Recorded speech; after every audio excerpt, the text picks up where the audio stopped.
Oiê, esse é o Frontcast, um podcast para quem quer informações de qualidade sobre saúde, estilo de vida, negócios e gestão. Eu sou Camila Moretti, médica, e sou a host desse projeto. O meu objetivo aqui é simplificar informações sobre saúde, desmistificar os assuntos tabus e colocar aqui todos os assuntos que são tendência. E os anunciantes desse podcast são a Rede Adventista de Saúde, a Farmácia Tem Tudo Popular e o Laboratório e Clínica São Moreno. E hoje o nosso assunto é comportamento alimentar e compulsão. É importante a gente lembrar que a gente nunca teve tanta informação sobre alimento, mas também a gente nunca teve tanta dúvida de como se alimentar. A gente vive num país que 50% das pessoas têm excesso de peso e 19,8% dos brasileiros são obesos. Então, por isso, esse assunto é muito, muito importante e esses dados são da Abeso. E hoje, para conversar sobre esse assunto, eu estou com essa linda, que eu não conhecia pessoalmente, estou muito feliz dela estar aqui com a gente. É a Larissa Ramos, nutricionista, né? Especialista em estética e também em nutrição esportiva, né, Larissa? Isso. Seja bem-vinda. Camila, é um prazer estar aqui. Muito obrigada pelo convite. Estou muito honrada estar aqui de conversar sobre esse assunto tão importante para dar mais um pouco de esclarecimento para a população, né? Porque, como você falou, nunca se teve tanta informação sobre comida, mas também nunca se teve tantas dúvidas, né?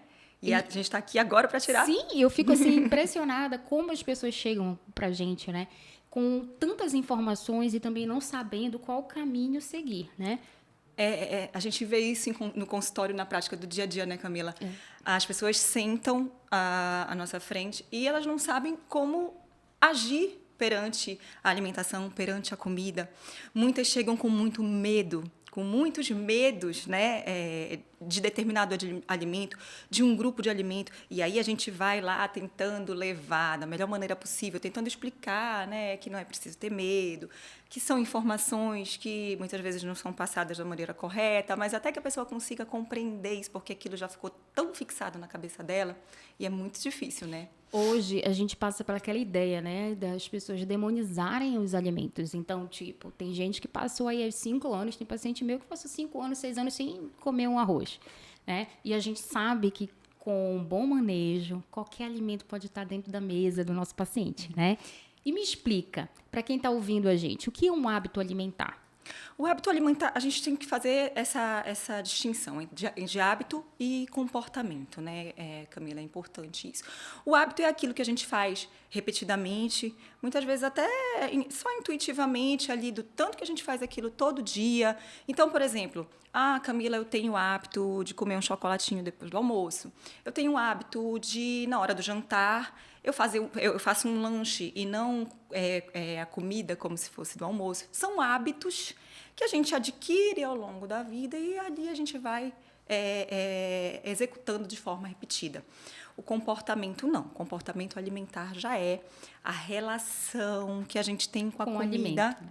Isso, afetiva, psicológica, a maneira como a gente se comporta perante os alimentos. E o hábito também está ali, né, incluído no comportamento alimentar, mas é importante fazer essa distinção. E hoje, o que a gente vê? As pessoas, elas estão indo para o lado contrário. Tipo, a gente sabe que o alimento, ele serve para nutrição, mas ele é muito importante para a conexão, né, Larissa? Sim, com certeza. E aí a gente fica eu não posso comer isso e ama, né? Como que você lida no consultório em colocar alimentos que os teus pacientes gostam de comer frente ao desafio do emagrecimento, por exemplo? Eu tento trabalhar muito com eles a questão mental, Camila. Eu digo para eles sempre, eu queria muito poder ficar com eles mais tempo dentro do consultório, porque eu gosto de conversar sobre isso. Eu sempre falo para eles, a gente tenta incluir o máximo de alimentos que eles gostem e que eles tenham o hábito de comer, né? No plano alimentar deles. Óbvio que a gente, às vezes, precisa fazer uma negociação, porque, enfim... Mas o que eu sempre... Isso é importante, né? Negociar. Negociar com o paciente, porque senão eles vão... Mas coloca isso. A gente tenta da melhor maneira possível, mas chega uma hora que a gente precisa também dar aquela conversada com eles. E o que eu sempre bato na tecla, final de semana, quando a gente chega na hora da conversa sobre o final de semana, o que muda no comportamento do final de semana. Muda tudo, às vezes. Justamente. Né? E quem sou eu para pensar que o paciente vai seguir ali à risca o plano alimentar que eu passei para ele no final de semana, que é atípico, né? No final de semana a gente tende a sair da rotina. Então, eu tento colocar na cabeça deles e fazê-los entender que a gente entra num plano alimentar, mas a gente ainda tem família, a gente tem amigos, a gente tem aniversário, tem a gente vida, tem né? viagens. E a gente precisa aprender a lidar com a demanda alimentar que colocam na nossa frente, né? Escolhas, Escolhas, aprender a fazer escolhas. Não tem ali a possibilidade de você montar o seu prato. Como está no plano alimentar, você precisa fazer o treinamento, começar a criar habilidades para que você siga o mais próximo possível e não deixe de sentir prazer, né? Você não vai deixar de ir a uma pizzaria no final de semana com a sua família por medo de sair do plano alimentar. Não, você vai. Você come quantas fatias de pizza? Eu pergunto. Quantas fatias de pizza você come? 5? Tem necessidade? Vamos trabalhar com 2 fatias de pizza? Você vai deixar de ir nessa pizzaria? Vai lá a última vez? Não. E assim a gente vai conversando, tentando convencer o paciente. Essas mudanças, né, Larissa, que a gente faz com o paciente, que elas são planejadas e pactuadas dentro de um consultório, são as que vão fazer com que ele mantenha isso ao longo do tempo, né, Larissa? Porque assim, não adianta. A gente já viu, eu vejo muito você falar isso em rede social, sobre as dietas restritivas, né? Então, assim, a gente fala, a gente comunica o tempo todo do que é tão ruim fazer dieta restritiva. E eu queria que tu tocasse nesse assunto para quem tá ouvindo a gente e lembra assim, olha, gente, eu quero emagrecer 10 quilos em um mês. Tem isso, né? Chega muito assim. Muito. 10 quilos em um mês, doutor, o que eu faço? E assim, é importante que as pessoas comecem a entender que aquele ganho de peso que ela teve, muitas vezes, e a maioria das vezes, ele vem de um processo de anos de comportamento alimentar, muitas vezes transtornado, né? E aí, esses anos desse comportamento que não era saudável, disfuncional, ele veio acarretando esse ganho de peso. Ela não pode simplesmente sentar e querer que em um mês isso mude. Não existe emagrecimento efetivo, sustentável, se não houver uma mudança do comportamento alimentar da pessoa, né? Por isso que a gente faz toda aquela conversa, toda a anamnese e verifica o que precisa ser mudado ali, talvez se a gente precise fazer em conjunto com uma equipe multidisciplinar, né? Mas a gente precisa trabalhar muito a mente dos pacientes quanto a isso. Não é fácil. Dieta, a gente consegue, né, Camila? Você quer, né? A gente consegue, mas não é sustentável. Dieta restritiva é um dos maiores causadores de efeito sanfona.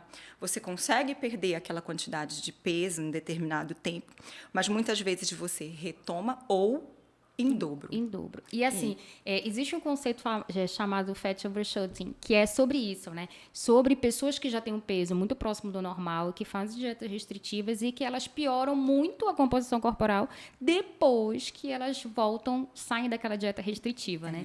E a gente precisa trabalhar muito a expectativa, né, do paciente. Sim. Porque como a dieta restritiva, a gente perde peso, mas vai para uma bioimpedância. Perdeu músculo, né? Diminuiu a taxa metabólica. Então, a taxa metabólica, gente, é o que o nosso corpo gasta em repouso. E numa pessoa que não é uma atleta, é uma pessoa que não faz muita atividade física, até um pouco ativo, ele vai gastar só 70% da caloria do dia. E isso que a gente trabalha, né, dentro do consultório. Como é que a gente vai ali, junto médico, nutricionista, psicólogo, lidar com um paciente que muitas vezes tem compulsão alimentar? Esse paciente que chega para você, como é que você define ali, conversa com ele, a possibilidade dele ter compulsão alimentar? É bem delicado, né, Camila? Porque até a pessoa aceitar que ela tem a compulsão alimentar ali na primeira conversa é meio complicado. Não, é isso, aquilo. Até a gente conseguir vencer essa barreira, né? Isso, com o paciente. Aí a gente consegue entrar mais no consciente dele, né? Na mente dele, e aí a gente já começa a falar para ele, vamos procurar ajuda de outras pessoas para que seja mais eficiente? Vamos entrar com psicólogo, às vezes precisa de ajuda de psiquiatra mesmo, medicamentosa, né? Porque o transtorno da compulsão alimentar é bem grave, bem sério. Diferente do comer transtornado, que a gente já consegue ali driblar dentro do consultório mesmo, só conversando com o paciente. Mas muitas vezes existe o bloqueio, viu, Camila? E é bem complicado de quebrar. Mas quando a gente consegue quebrar, depois esse paciente volta. E ele volta, assim, é outro semblante. E, Larissa, a gente também pode utilizar, né, as ferramentas, às vezes, de não verbalizar. A gente já sabe, né, que é muito... A gente vê aquela pessoa, ela não está naquele momento ainda, um momento certo para ela ouvir que ela tem compulsão alimentar, né? E aí e os nutricionistas trabalham muito bem isso, né? Então, você vai colocando alimentos, você vai dando ali, fazendo conceitos de comfort food, né? De alimentos que eles gostam. Isso, eu acho que é o momento de trabalhar mais qualitativamente, Camila, porque um plano alimentar quantitativo não é ainda o momento exato para quem sofre de compulsão alimentar. Larissa, explica melhor o que é um plano alimentar qualitativo e quantitativo. Às vezes as pessoas chegam no consultório e a gente faz toda a conversa, toda a anamnese, e ela começa a dispor do que ela consome durante o dia. Pela manhã eu consumo pão com margarina, um achocolatado com leite. Na hora do almoço é lasanha. Na hora do lanche no lancho. E na hora do jantar eu peço um fast food. Come o reboco da parede. Justo. Aí, qualitativamente, a gente vai mudar essa alimentação para... Gosta do pãozinho? Pão com ovo. Vamos colocar aí mais nutrientes nesse pão, né? Na hora do almoço, gosta da lasanha, gosta da massa, a gente mantém o macarrãozinho com de outro jeito. Uma nova roupagem ali, né? Diminui alimentos industrializados, aqueles que não são bem-vindos, porque existem aqueles que a gente usa que são bem-vindos, né? Que são iogurte, mas diminui alimentos industrializados, os fast foods por comidas mais caseiras, né? Mais naturais. Isso é mudar qualitativamente a alimentação de alguém. Só nesse início a pessoa já consegue sentir. E assim, melhora. As pessoas vão muito do 8 para o 80, querem mudar toda a sua vida. A gente sabe que algumas pessoas vão funcionar desse jeito. Sim. Mas a maioria vai manter um plano completamente diferente, uns 10, 15 dias. Aí, assim, é muito comum o paciente ir de um consultório a outro, né? E eu sempre falo isso. Falei assim, fulano de tal não emagreceu. Eu falei, olha, vamos parar por aqui. Quem emagrece é você, a responsabilidade é sua. E nós temos um grupo em Belém, a gente tem muita gente boa, né? Então, é isso que a gente precisa também validar com eles, né? Essas expectativas que no emagrecimento elas são muito grandes. Porque o Instagram, pessoas perfeitas, mexidas, né? E tu trabalha com nutrição estética, né? Isso deve ser muito, muito pesado lá. Eles chegam lá com muitas expectativas. Eu quero esse corpo, não tem isso? Já chegaram com foto. Quero isso aqui. E aí a gente tem que trabalhar. Seu biotipo é diferente, sua estrutura é diferente, seu modo de vida é diferente. Às vezes essa pessoa está aqui desse jeito porque ela vive para isso, ela fez algum... Talvez até nem tenha feito procedimentos, enfim, mas vive para isso. Mas tem uma disponibilidade para o treino e uma disciplina para alimentação, né? Isso, disciplina para alimentação, né? Porque o que tu falaste é pura verdade. Não adianta a gente passar para o paciente o caminho que ele deve fazer e ele não executar. Óbvio que ele não vai emagrecer se ele não fizer isso, né?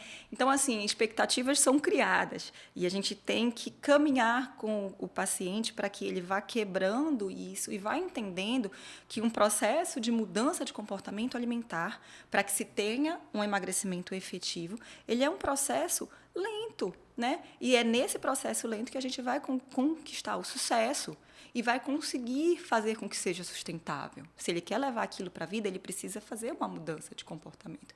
E aí a gente vai tentando conversar com o paciente. Eu falo para eles toda vez, se eu pudesse, eu andava, me fazia de mil, andava de mão dadas com vocês o dia inteiro, para que vocês conseguissem seguir bem bonitinho, mas eu não consigo. Então, eu preciso que vocês comecem a entender qual é o processo. Como deve ser feito. E é uma capacidade que a gente vai desenvolvendo, né? De dar responsabilidade, do poder da escolha. E é uma coisa que, assim, eu vejo as pessoas cometerem muitos erros. São as substituições, né? Eu vou lá e vou comer a carne vermelha. Aí, quando vai substituir pela carne branca, põe 3 vezes a quantidade, né? E isso é um dos problemas de engordar, né? Muitas vezes você está comendo um alimento saudável, mas aquele alimento ele não é isento de caloria e você vai pode vir a engordar. Então, ainda tem isso também, né? Das pessoas que comem, têm as informações corretas de saúde e chegam no teu consultório e falam assim, eu não estou conseguindo, né? Emagrecer. Aí quando vai me dizer o que come, é saudável. Mas a quantidade, né? Exagera na quantidade por entender que aquilo é saudável. Então eu posso comer à vontade. Mas mesmo alimentos saudáveis possuem calorias e muitas vezes calorias elevadas, né? Densidade calórica alta. Justo. E é isso que as pessoas não entendem. Outra coisa que acontece muito, Camila, às vezes a gente passa um plano alimentar. Eu vou comer tudo isso? Está acostumada na restrição, Está acostumada a comer isso aqui de alimentos, mas isso aqui é de calorias. Porque aquele alimento que ela está comendo tem uma densidade calórica tão grande que ela pensa que ela está comendo pouco. Quando ela vê, ela não está emagrecendo nada, está até ganhando peso. E aí eu passo um plano alimentar para ela, onde ela vai poder realmente comer, né, alimentos variados. E eu já recebi mensagem de WhatsApp, até mesmo no próprio consultório. Eu não vou engordar. Não vou engordar? Super, né? Calma. Vamos com confia no processo. Confia no processo. Isso acontece muito também, Camila. E olha só, a gente colocou na caixinha algumas perguntas, eu e os seguidores mandaram algumas perguntas para você. Qual é a melhor dieta para emagrecer? A que o paciente tem aderência. A individualidade é que tem que contar nessa hora, né? Existem muitas, na verdade não são dietas, são protocolos. Você falar isso, porque para mim é o mais importante. Não tem jeito, eu não posso chegar para você e te oferecer uma dieta igual eu ofereci para Eva, para Silvia, não posso, é individual, por isso que vocês vão ao consultório, não tem como eu fazer uma coisa mecanizada para todo mundo. Então é individual. A melhor dieta é aquela que a pessoa consegue seguir e levar até atingir o objetivo. Que está relacionado com o teu estilo de vida, né? Com os teus hábitos. Os hábitos alimentares. Com o teu intestino, né? Também. Porque, né? Precisa. Hoje, a gente tem que avaliar o paciente realmente como indivíduo, né? E isso, por muito tempo, ficou uma rotina. Tipo, eu acho que, não sei se tu lembras, tem umas revistas que falam assim, perca 5 quilos em uma semana. Aí todo mundo fazia aquela dieta. O que pode ser uma dieta anti-inflamatória para uma pessoa pode fazer muito mal para outra. Né? Então, assim, essa visão da individualidade, ela é muito importante. Então, as pessoas acham assim, todo mundo emagrece com low carb. Todo mundo vai emagrecer com outras dietas também, dependendo, se tiver um bom profissional, né? Para orientar. Para orientar, porque, gente, ter uma pessoa para segurar a sua mão, não para dizer o que você vai fazer, mas para te habilitar nessas escolhas é muito importante, né? Com certeza.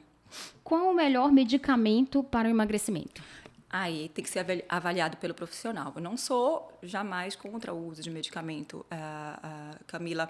Eu acredito que eles podem ser bons aliados no processo de emagrecimento, mas quem vai definir isso é o profissional, né? As pessoas, elas se automedicam de uma maneira... Todo mundo indo para a farmácia comprar Ozempic, né? O Ozempic virou a febre. Você pode utilizar se você tiver indicação para isso. Então, procure um profissional para saber qual é o melhor medicamento para o seu caso. E se você tem necessidade realmente de fazer uso desse medicamento. Eu vou explicar para vocês do Ozempic. O Ozempic é uma creatina, que ele é um análogo do GLP-1, que é um hormôniozinho que quando a gente come é liberado ali no intestino. Então, esse hormônio, ele dá saciedade, só que é em torno de 1 minuto. Então, a indústria farmacêutica foi lá, mexeu, a gente começou a ter esses medicamentos para fazer de 12 em 12 horas, depois de 24 e agora é uma vez na semana. O que a Larissa falou que eu acho muito importante? Quando a gente está pensando no processo de emagrecimento, não valide isso somente com medicamento. Pense ali na mudança de estilo de vida, né, Larissa? Porque tudo. Não tem como você só tomar... a questão do comportamento. Não existe como você mudar o comportamento alimentar ingerindo um remédio que vai lhe tirar um apetite e você não vai conseguir ter uma mudança, né? Trabalhar isso junto, né? Não tem como, tem que ser aliado, né? Você pode fazer uso do seu medicamento conforme a indicação médica, mas você não pode deixar de correr atrás também da sua mudança de hábitos alimentares, mudança de comportamento. E assim, é uma coisa que eu gosto muito e que eu pratico e que é a medicina do estilo de vida. Apesar do nome ser medicina do estilo de vida, ela é uma ciência multidisciplinar. E a gente fala muito sobre isso, sabe? Qual é o primeiro pilar? É a mudança de estilo de vida. É a alimentação, é o sono, é o gerenciamento do estresse, né? É você ter relacionamentos saudáveis, é abandonar os tóxicos. E aí o medicamento ele vai entrar como coadjuvante nas doenças crônicas, né? Isso. E assim, o poder do alimento, né? Então, você se alimentar de forma saudável é um passo enorme para a tua aí saúde. Pessoas que querem perder 2, 3 quilos querendo fazer uso de Ozempic. Porque a facilidade que as pessoas vendem, né? É. Ah, eu emagreci. Mas olha, eu já tive paciente que foi no meu consultório desmaiando porque começou com uma dose errada, né? Então, tudo precisa ser acompanhado, né? E a gente vê muito isso. As pessoas que já passaram por nutricionista, quando chegam no consultório, já tiveram outras experiências, eles já sabem, eles já têm uma educação. Sim. Aí a gente vai sempre lapidando, porque sempre você vai colocando algo a mais ali, uma escolha, né? A mais ali para o paciente. Porque tem muito disso. Do plano alimentar, da pessoa achar que ela está sendo restrita. Não é, né? Não é. Não, as pessoas elas precisam parar com essa ideia de restrição, né? Justamente pelo que isso pode causar depois, né? A restrição, a gente está aqui também conversando sobre comportamento, compulsão alimentar. E restrição alimentar pode gerar aí um quadro de compulsão. A pior da compulsão, da compulsão. Né? Ou, se a pessoa não tem, ela pode começar a ter compulsão alimentar, ou, em grau mais leve, um transtorno, um comer transtornado. E a restrição, ela causa isso. Então, quanto menos a gente trabalhar a restrição, com certeza é melhor para a saúde, tanto física quanto emocional do paciente. Não tem jeito. E é interessante, porque assim, quem tem compulsão, ele pode ciclar com outros transtornos alimentares, né? Então, eu posso ter aquela pessoa ao longo da vida que foi obesa, que já foi anoréxica, Sim. que virou bulímica, que está com transtorno de compulsão periódica. Então, assim, esse paciente é um paciente que ele precisa ser muito bem cuidado e a pior estratégia que a gente pode usar para esse paciente é a dieta com um sentido de restrição. Isso, a dieta no sentido de restrição. É a pior estratégia que tem. O paciente desse, primeiro, ele precisa trabalhar mentalmente a compulsão, né? A questão psicológica, porque compulsão, anorexia, bulimia, todos são transtornos alimentares que são trabalhados de forma psicológica e psiquiátrica. Então, primeiro a gente precisa trabalhar isso, para depois a gente pensar em uma dieta um pouco mais restrita em termos de... né? E assim, o que é interessante, né, Larissa, é que a gente precisa estar atento para ver isso no paciente, né? Porque se você não estiver ali atento, vai passar aquela compulsãozinha, né? E aquilo dali vai dificultar o resultado processo dele. Isso, com certeza. Por isso que a gente conversa muito no consultório. A gente precisa estar atento aos detalhes, né? Ah, doutora, não como carboidrato. Por que você não come carboidrato? Ah, doutora, não faço tal refeição. Isso tudo são o que a gente chama de comer transtornado, né? Porque o que é o comer transtornado? São algumas situações que te fazem ter um mal-estar com a comida, né? Você não come determinado grupo de alimentos, você pula determinada refeição, você tem medo de determinado alimento. Isso é um comer transtornado. Come muito num dia, no outro dia faz jejum. Compensação, jejum. Usa o alimento como punição, como compensação, tudo tudo é o alimento. Tudo é o alimento. A vida dele gira em torno do alimento. E aí, se a gente não prestar bastante atenção nesses sinais, aquele plano alimentar básico ali que a gente passou pro paciente, ele não vai ter eficácia diante disso. E assim, é muito importante a gente negociar esses hábitos, né? Então, assim, alguns nós vamos ainda não abordar em certos momentos, outros a gente vai propor novos hábitos, né?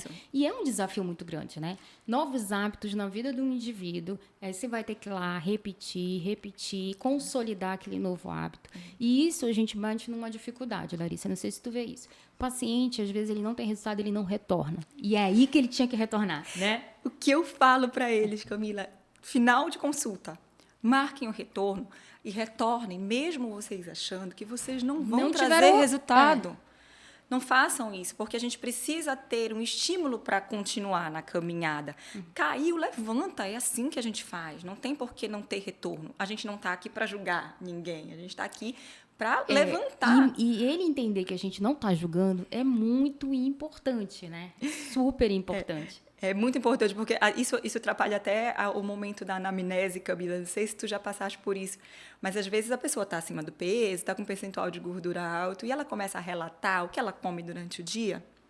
Aí eu fico só olhando. Falo, não é compatível. Não é compatível. Aí a gente vai conversando, vai tirando dali, E aí a gente vai conseguindo entender. Aí ela vai se soltando. Porque inicialmente, pelo medo do julgamento, de achar que a gente está ali, nossa, como essa menina come, o que ela come? Não é isso, que a gente não está aí para isso. A gente está aí para mudar o estilo de vida, para ajudar com que a pessoa tenha, né, mude e tenha mais saúde. É para isso que a gente está aqui. E assim, se você conseguir, que dentro de um consultório e até fora dele, porque muitos a gente tem, né, relacionamentos mais próximos, pessoas que precisam realmente, ele entender que ele é acolhido é um grande passo. Então, assim, se você não se adaptou com um profissional, vá com outro.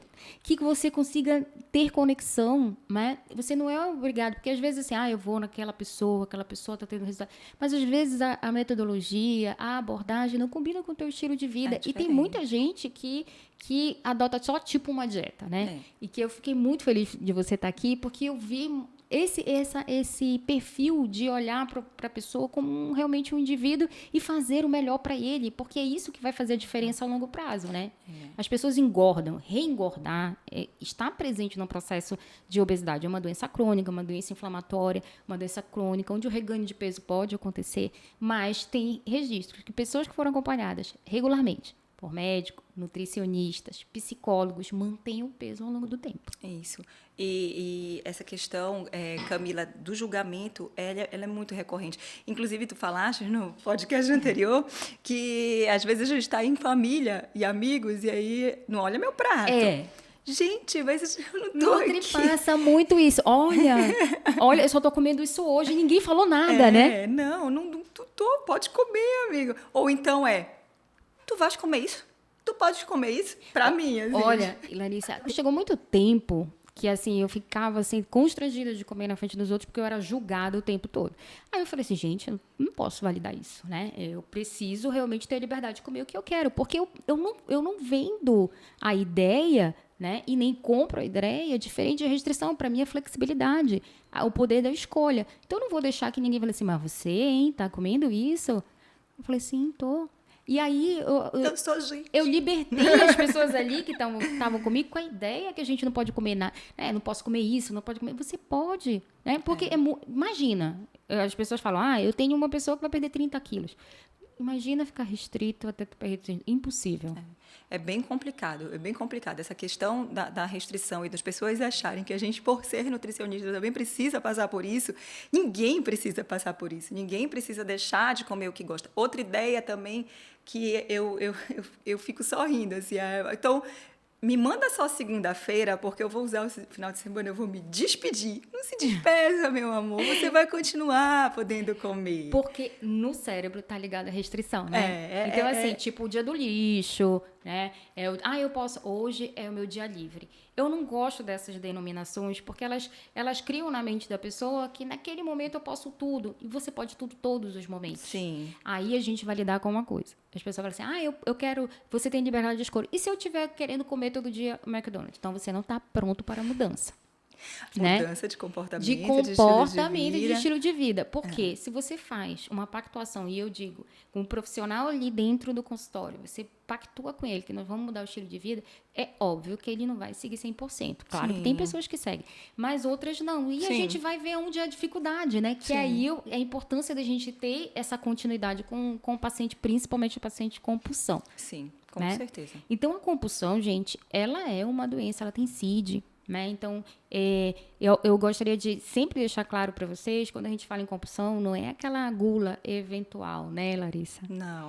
Não é aquilo, eu sinto fome toda hora. Às vezes, sua dieta não está bem regulada para gerar saciedade. Falta água, falta proteína. Justo. Não é isso. Não é um exagero eventual. Você vai, de repente, numa festa, comer mais.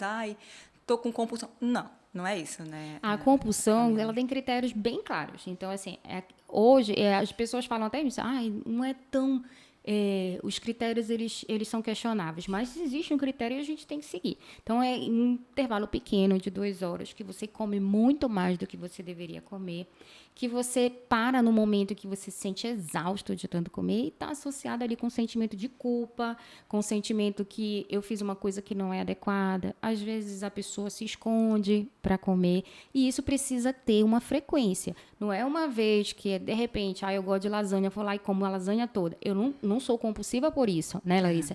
Existem episódios e que aí a importância, né, do profissional, do psicólogo, para trabalhar junto com a gente nisso, né? Com certeza, porque aí quando se trata de compulsão, propriamente dita, aí a gente tem que ter a equipe multidisciplinar, inclusive o psiquiatra para uso de medicamentos, porque é uma doença, né, propriamente dita, e ela ocorre dessa maneira que você falou.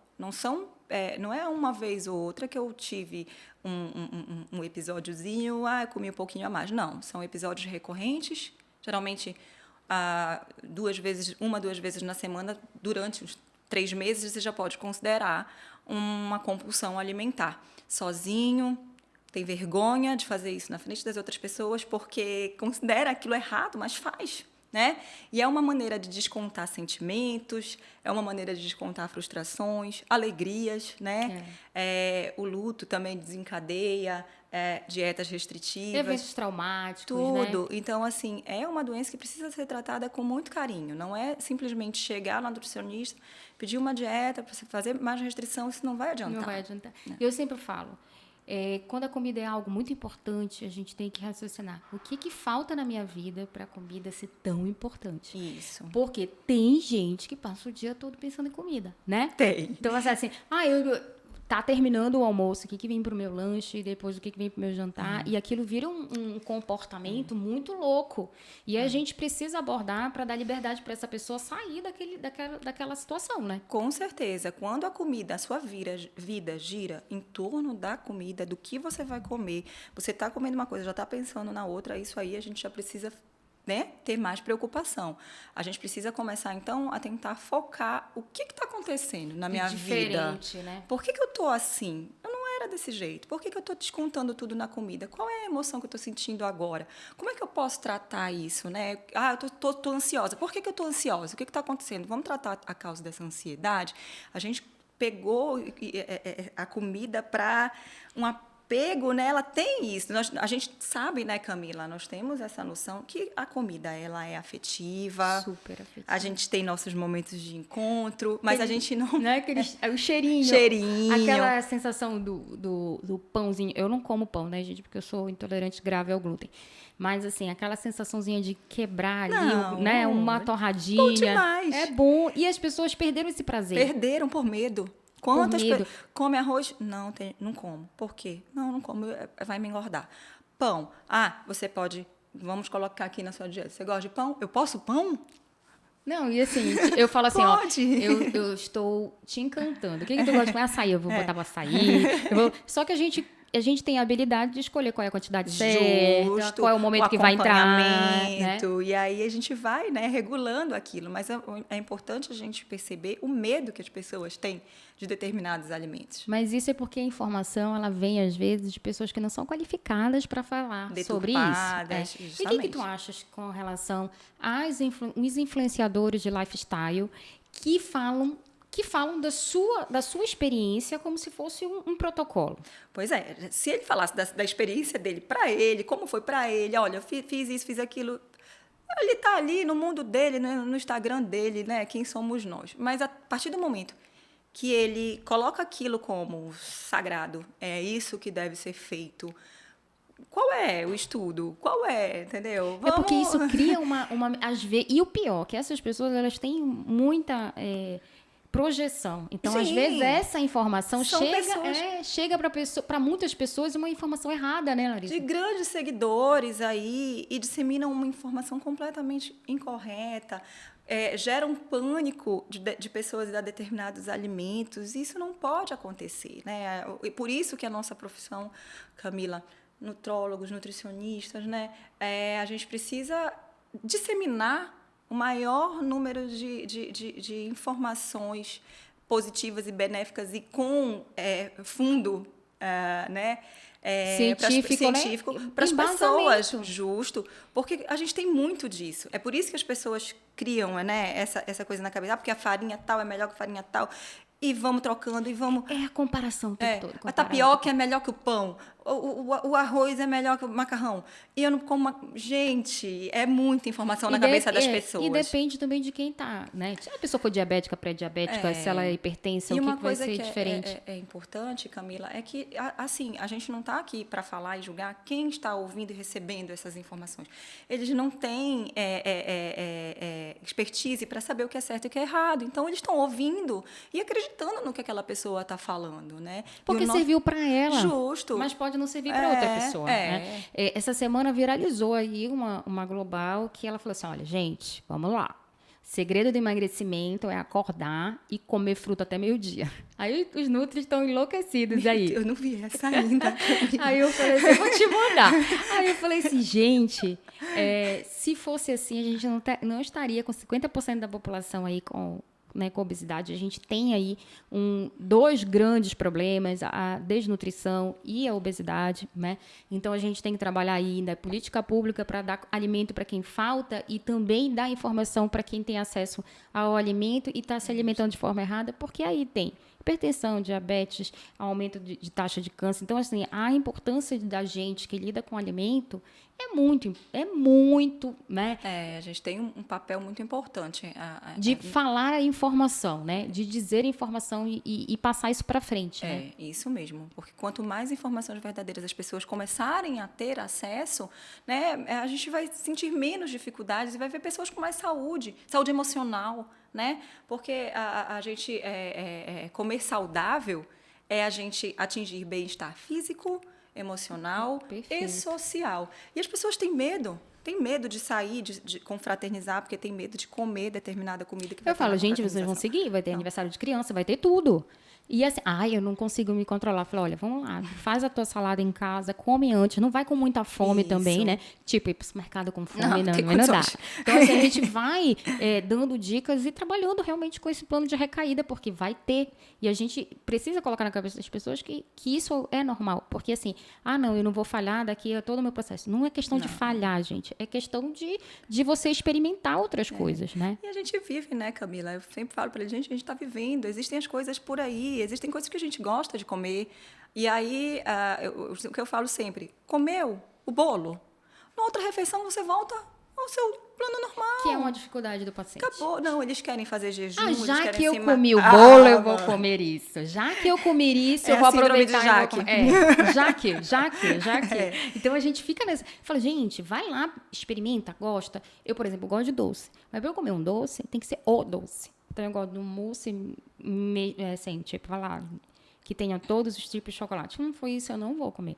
Então, porque assim, eu já escolhi o que eu quero. Isso é muito importante, Camila. Sempre falo para eles também. 30 quilos a mais, Larissa, a gente tem que aprender. Eu já tive 30 quilos a mais. Então, a gente vai aprendendo no processo e não foi de um dia para o outro. É processo. Não é processo? É mudança de comportamento total, não tem jeito. E me dá 3 dicas para uma alimentação saudável. O que você colocaria na tua lista de alimentos saudáveis que tem que estar ali na dieta dos teus pacientes? O primeiro, básico, frutas, verduras, legumes, alimentos in natura, né? Ter em casa esse tipo de alimento, ter em casa frutas cortadinhas dentro da geladeira que vai te impedir, tô com fome. O biscoito é mais fácil, vou abrir rapidinho, tua fruta tá lá, não tem desculpa, você vai tirar, vai comer. Né? Rapidinho, diminuir industrializados dentro de casa, muita gordura trans, muito sódio, né? Então, diminuir esse tipo de alimento dentro de casa também. E muito importante, Camila, prática de atividade física. Às vezes, eles chegam no consultório e falam assim, preciso fazer atividade física para emagrecer? Não, a gente consegue um emagrecimento sem atividade física. Mas manter esse emagrecimento ao longo do tempo? Não. E outra coisa, você quer um emagrecimento mais leve? Né? Uma coisa mais... Gaste energia. Então, vá buscar uma atividade física que você gosta de fazer. Gaste energia para que a gente é leve também no seu libera uma série de neurotransmissores, né? Coisa. E é outro nível. Então, movimento hoje é um sinal vital de saúde. Isso. Trocas dentro de casa, não sei por onde começar, comece dentro da sua casa. Troque os alimentos, aqueles industrializados, por alimentos mais in natura mesmo, a prática de atividade física. Quando você começa a praticar atividade física, você já vai sentindo a necessidade de melhorar a sua alimentação, né? Porque, assim, a gente escuta também muito aquela, eu malho para comer. Eu malho para comer. Tudo bem se você não tem um objetivo, se você só quer estar ali se exercitando, certo, malhe para comer, mas quem tem um objetivo, quem quer atingir um objetivo vai ter que fazer algumas concessões. Isso, a gente vai ter que adequar gasto calórico, consumo calórico, né, a prática de atividade física. Então, se exercite, faça trocas dentro de casa, isso é muito importante. E assim, a gente vê muito hoje as pessoas lutarem ali por uma perda de peso muito rápida, né? E água. Falou da água. E a água ajuda a emagrecer, gente, né? Com certeza, muita água, tá? Faz parte do processo. A gente costuma falar que o processo de emagrecimento tem 3 pilares importantes: bom consumo de água, funcionamento de intestino e sono regulado. Então, tendo esses 3, a gente consegue fazer. Olha, qualidade de sono é tudo, gente. Só para vocês terem uma ideia, se a gente dorme bem e com qualidade, de 7 a 9 horas, a gente tem aí uma estabilização dos hormônios do eixo saciedade, né, do apetite e apetite e saciedade. E aí o que acontece quando a gente não dorme direito? A gente come em média 400 calorias a mais no outro dia. Então, quem não dorme tende a engordar, né? E isso é, assim, a gente vê muito isso. Pessoas que roncam, pessoas que têm dificuldade, pessoas que trabalham, Insônia, né? E às vezes a pessoa fala, eu tô malhando. Eu estou fazendo a minha dieta e não estou tendo resultado. Então, eu tenho que olhar para as outras coisas também. Não é só isso. Não é só esse isso. mecanismo aqui. Tipo, olha, eu estou me alimentando tudo certinho, mas não estou conseguindo resultado. Está inflamado ainda, o intestino não está legal, o sono ainda não chegou bacana. Mesmo. E a gente tem um quadro aqui, que é um fato ou fake, tá? Vamos lá. Atividade física ajuda a enfrentar o transtorno de compulsão alimentar? Ajuda. É fato, né? A pessoa, principalmente ansiosa, quando pratica atividade física, isso ajuda na questão da ansiedade. Não é o remédio, né, para isso. Não é o tratamento, não né? é o tratamento único, mas ajuda com certeza. Pessoas que têm compulsão são sempre obesas? Não. A compulsão pode levar à obesidade, né? Depois de um tempo, o quadro de obesidade pode vir, mas elas não são sempre obesas. Tá? Isso é importante porque as pessoas acham, né, que eu sou magra, não tem compulsão. Não, né? meu amor. Isso a gente precisa realmente deixar claro. Não existe cura para o tratamento de compulsão alimentar? Existe. Na verdade, existe o controle, né? Existe o controle daquelas emoções, daquele acontecimento, do que causa aquela compulsão alimentar, e a gente consegue controlar esse quadro.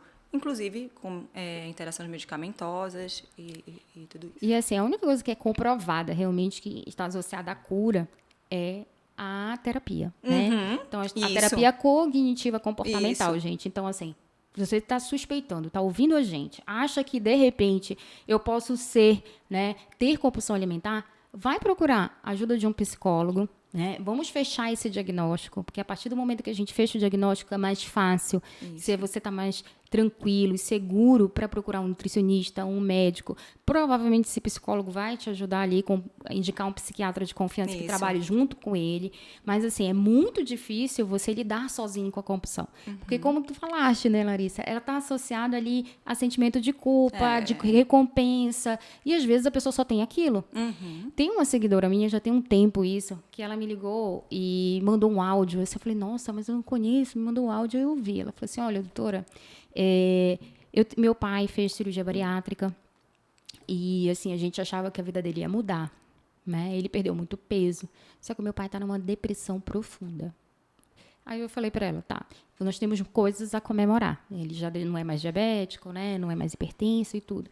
Mas foi dado para ele alguma possibilidade de prazer além da comida? Porque quando a gente faz cirurgia bariátrica, a gente não está aqui discutindo se ela serve ou não. Ela é realmente uma ferramenta super importante. Mas ela precisa ser vista junto com o estilo de vida, né? A gente tem muito paciente que já submeteu a bariátrica que engordou de novo. Novamente. Porque não mudou o estilo de vida. Estilo de vida, comportamento, mentalidade, tudo. Não então, como o alimento, às vezes, é o foco da vida da pessoa, você tira o alimento, você não pode mais comer. Como é que vai lidar com as emoções ali, né? Então, precisa realmente a gente impactar com as emoções. E quando a gente fala em compulsão, isso é muito, muito, muito importante. Com certeza.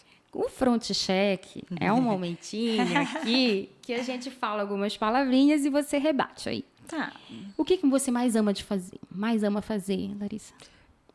Estar com a minha família, Camila, não tem coisa melhor. Até porque o meu marido viaja muito.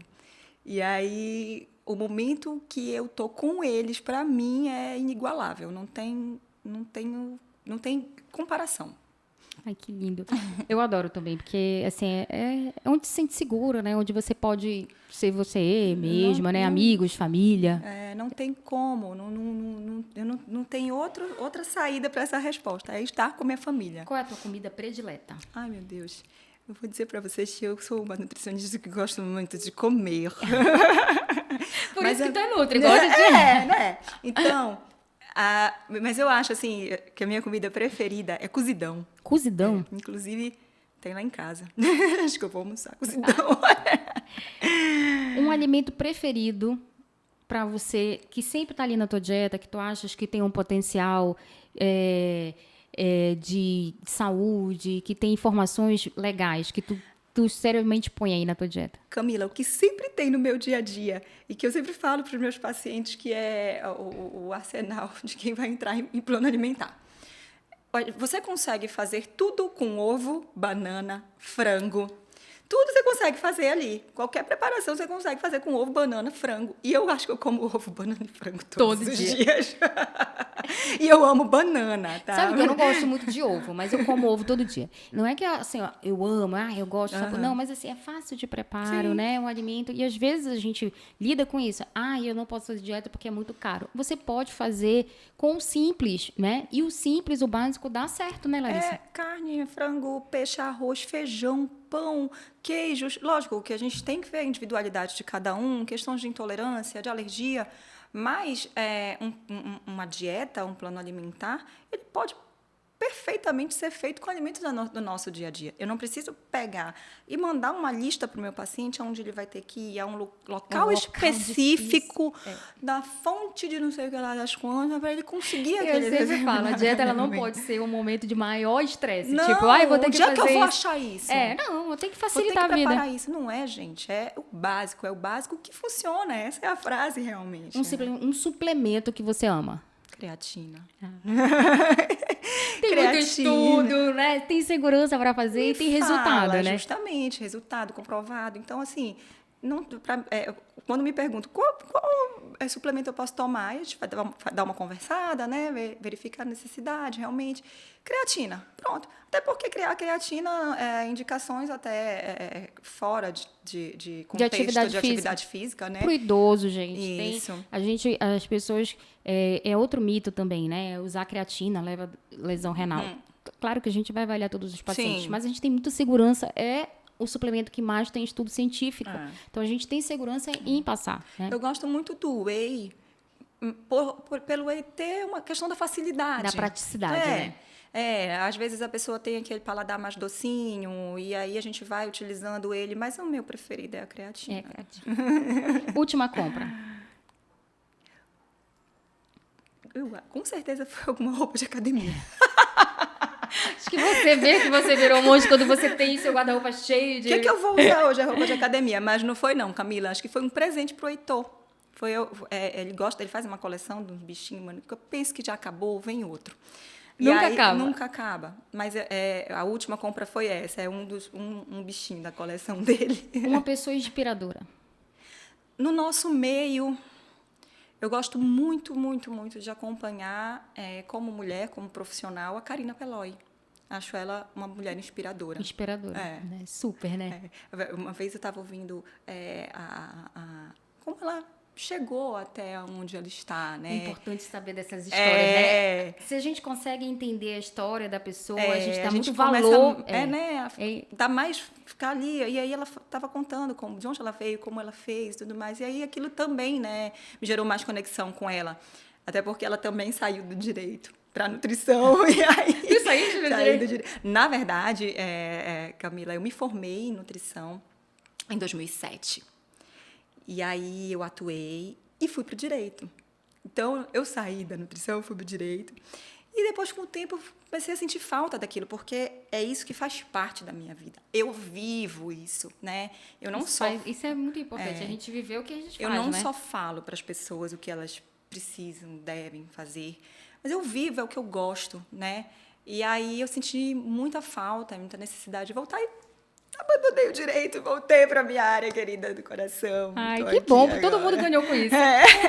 Um novo hábito. Eu estava pensando, Camila, há muito tempo eu não tenho um novo hábito, sabe? Sinal que já consolidou muita coisa, Pois né? assim, eu tenho muitas coisas já fixas no meu dia a dia que eu considero boas para mim, né? Para minha saúde, para a saúde da minha família, para o meu filho, para a saúde do meu filho.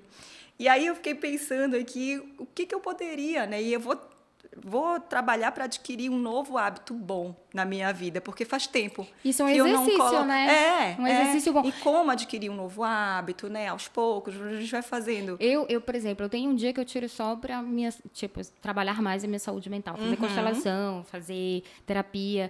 Isso para mim é importante. Tá aí, olha, tenho vontade e nunca fiz.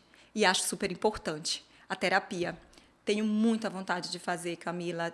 Acho que a gente precisa, hoje em dia, todo mundo tem que fazer terapia. A gente lida com dores todos os dias. Nos dias de hoje. Então, assim, tá aí, não é um novo hábito, né? Não vai chegar a ser um novo hábito, mas é uma coisa que eu vou trabalhar para começar a fazer. Uma nova rotina. A alimentação rima com o quê? Alimentação rima com... vamos ver... Não rima... Mas... Combina, né? Com prazer. Eu amo. Eu acho assim, ó, quer me ganhar, fala que a alimentação combina com prazer. A pessoa tem que ter prazer no que ela come, né? Meu Deus, como deve ser difícil a pessoa comer o que ela não gosta por obrigação, por achar que ela só pode fazer isso para atingir o objetivo. Então, assim, como a gente já conversou aqui, é óbvio que em alguns momentos a gente precisa fazer concessões. Mas também preciso sentir prazer ao fazer, né? Porque senão que sentido tem? E é isso que a gente leva da vida, né? Viver da melhor forma possível. Com certeza. E esse Frontcast que eu amei, que a Larissa está aqui com a gente, tem o apoio da Rede Adventista de Saúde, da Farmácia Tem Tudo Popular e o Laboratório São Moreno. São pessoas que estão aqui com a gente, para a gente poder ter esse momento com vocês, com pessoas tão especiais como você. E eu estou te agradecendo assim, imensamente, você que está aqui com a gente também ouvindo, porque falar sobre saúde, falar sobre alimento é muito importante. Ai, Camila, eu que agradeço. Fico muito feliz com o convite. Eu amei a nossa conversa. Eu também. Falar sobre o que a gente ama é tão bom, né? E passar para outras pessoas também. Então, super agradeço.